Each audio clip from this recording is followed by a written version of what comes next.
araw po sa ating lahat. Talaga pong napakabuti ng ating Panginoong Diyos sapagkat tayo po ay nagkataong magsama-sama sa platform na ito. Nais ko po sana sa inyong ikwento yung pag-ibig ng Diyos na ginawa po sa aking buhay. Noon po akong 9 years old, sa born again po ako noon. Dinala po ako doon ng aking lola. Isang taon at kalahati. Yun po. Pagkatapos po doon po pagka nagsisimba linggo, ang tatalon-talon lang po talon-talon, praise the Lord, hallelujah, mga ganun lang po. Naiinip po pagka ganun. Pagkatapos po, mag-aakot yan sila. Ewan ko po kung ano yung sobre, pati po ako naabutan wala akong pera, sabi ko. Ngayon po, sabi ko napagpasyahan ko po, layas ako dito. At kung sino man po ang nakakalam dito ng Iglesia ng Diyos kay Kristo Jesus, Halip Suhay ng Katotohanan o Church of God in Christ Jesus, the Pillar and the Ground of the Truth, yung tinatagpo ni Perez, ni Nicolas Perez po, naging kaanib po ako doon, mahigit 4 na taon po, o 3 taon nga po pala, sorry, 3 taon po. Doon po ay kasama ko po ang aking lolo na ngayon po ay MCGI. Nasabi niya po wag ka mag Seventh-day Adventist kasi ang founder niya babae. Palpak daw po. Doon po sa word na sinabi niya, syempre po hindi naman po ako naging bias kasi mahirap na po, di ba? Ang ginawa ko po sa time na yon, lumipat po akong MCGI. Tinignan ko po. Naging defensor po ako ng iglesia o dating daan na yon sa loob ng 1 taon at 3 buwan po. May mga nakalaban po ako na mga manggagawa ng INC, 2 manggagawa po, 1 diakono na po nung ako'y nasa dating daan. Ngayon po, nung nasabi ng aking lolo na ang Seventh-day Adventist daw po hindi daw po totoo. Nagkataon po, nakadebate po ng aking kaibigan na si Jared Almasora na siyang na nagkatoliko po ngayon, sinuri ko po yung bawat detalye na nandun po sa debating iyon, sa discussion. Sabi ko po, parang ang linaw ng panig ng Seventh-day Adventist dahil ang topic po noon patutunayan na ang tunay na iglesia po ba yun Seventh-day Adventist. Tinignan ko po, Sabat, malinaw. Doon po sa pangalan, napakaganda po Kasi po, di ba, yung Seventh-day Adventist refers to Sabat. At yung Advent, yung ikalawang pagbabalik po ng ating Panginoon. Yung paghihintay po natin. At napagtanto ko po na ito po yung tunay Kasi sa dami-dami pong iglesia na nagkalat ngayon sa ating mundo,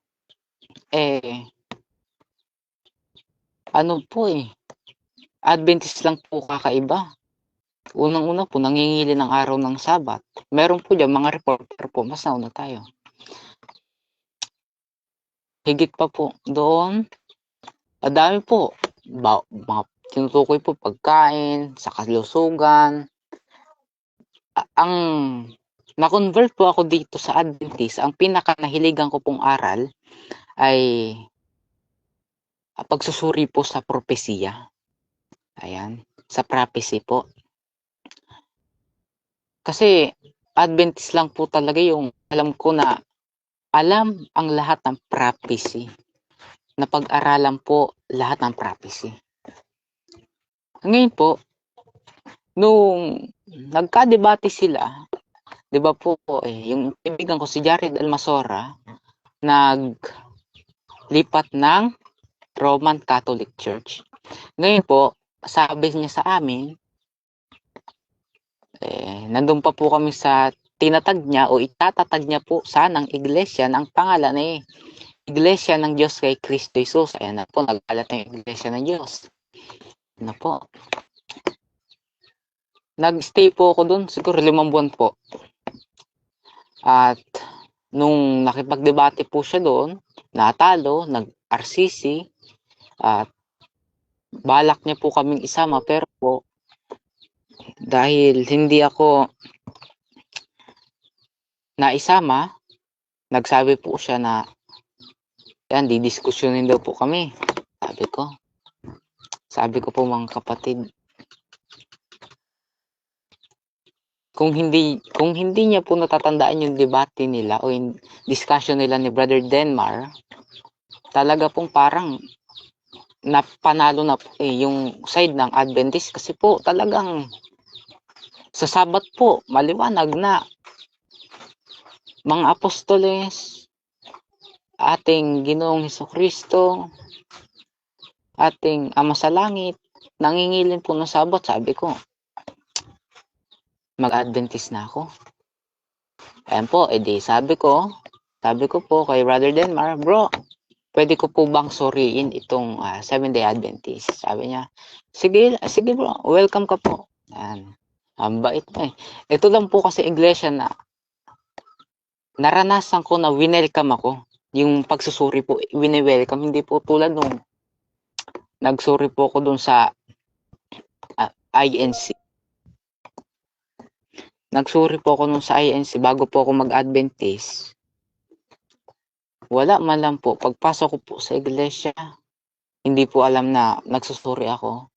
Pinabayaan lang po, nahingian pa po ako ng abuloy.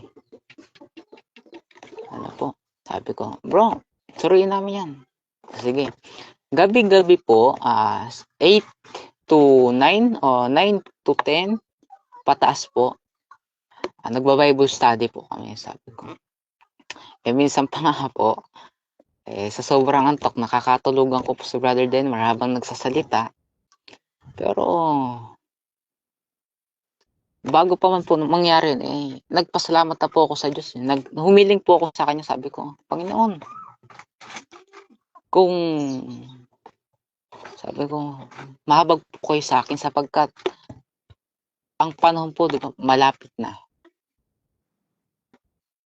Po ay dalhin niyo po ko sa inyong tahanan, sa tunay na tahanan. Ang huli pong napuntahan ko Adventist para po sa akin si Brother Denmar,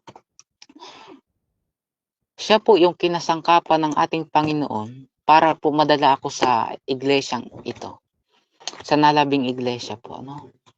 At nagpapasalamat din po ako sa Panginoon sapagkat hindi po niya pinabayaan yung makasalanang tulad ko, ano? Na kala ko po dati, stay na lang ako doon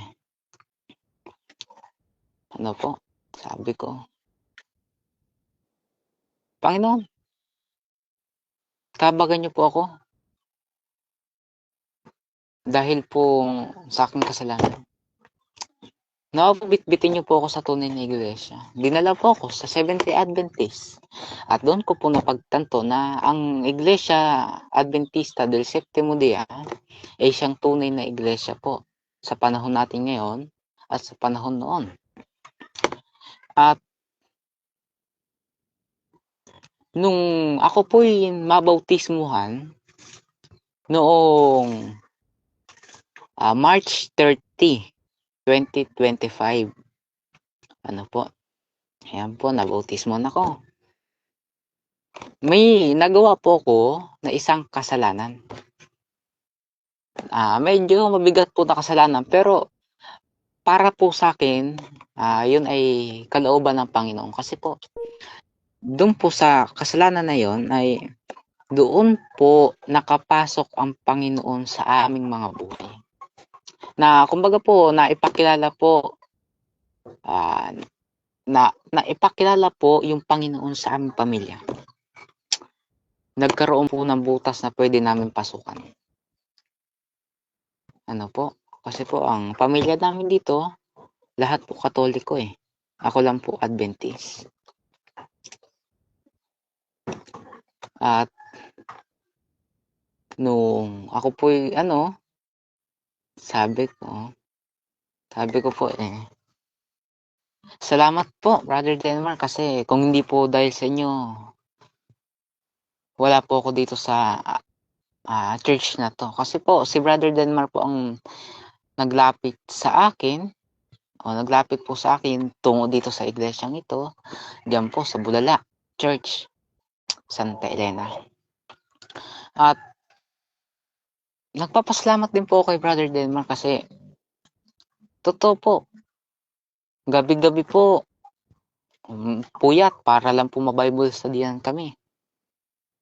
Totoo po na dugo, pawis, nilaan po para sa amin ng ating kapatid na Denmar Santiago. At sabi ko, kung ito na po yung tunay na iglesia, hindi po ako pababayaan nito eh. Hanggang ngayon po, wala po akong naramdaman ng pagpapabaya sa akin ng ating kapatid na Denmar. Simula po nung una, ako pa hindi pa po Adventist, hindi po ako niya napabayaan. Ano po, kumbaga, linggo-linggo po, Brother Ren, sa ano pangalan po simula Miyerkules, Huwebes, Biyernes, matanong, Brother Ren, saan ka masabat? Ready ka na magsabat? Sabi ko po, dito po kasi mahirap Kasi po, kung tutuusin po, wala pong pamasahe. Wala din pong sasakyan. Sabi ko, Panginoon, gawa po kayo ng paraan po para po makapagsabat ang inyong lingkod.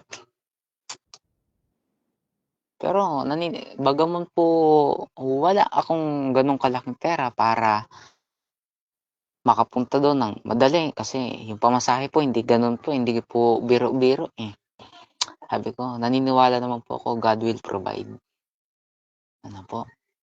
At tuwing po nananalangin, ang ipinapadala lang po kasi ng Panginoon is si Brother Denmar lang po.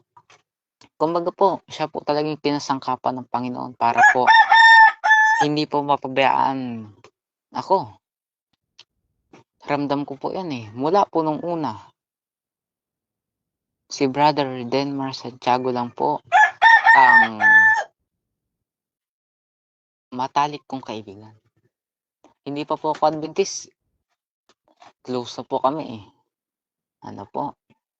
At yung pag-ibig po ng Diyos na ginawa po sa akin buhay, dati po, kung hindi niyo po alam, ako po'y palamura. Ako po ay, kumbaga, makalayawan. Umiibig sa makamundong bagay.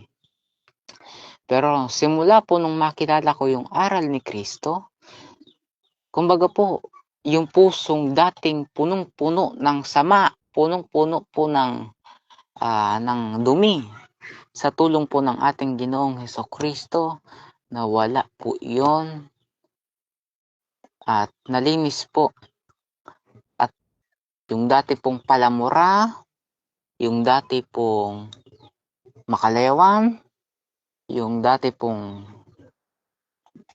iniisip ang makabundong bagay, ngayon po sa awa po ng ating Panginoong Diyos at Panginoong Hesukristo ay nagpapagamit na po sa kalooban ng ating Panginoong Diyos sa kanyang tunay na iglesia na siyang Iglesia Adventista del Séptimo Día.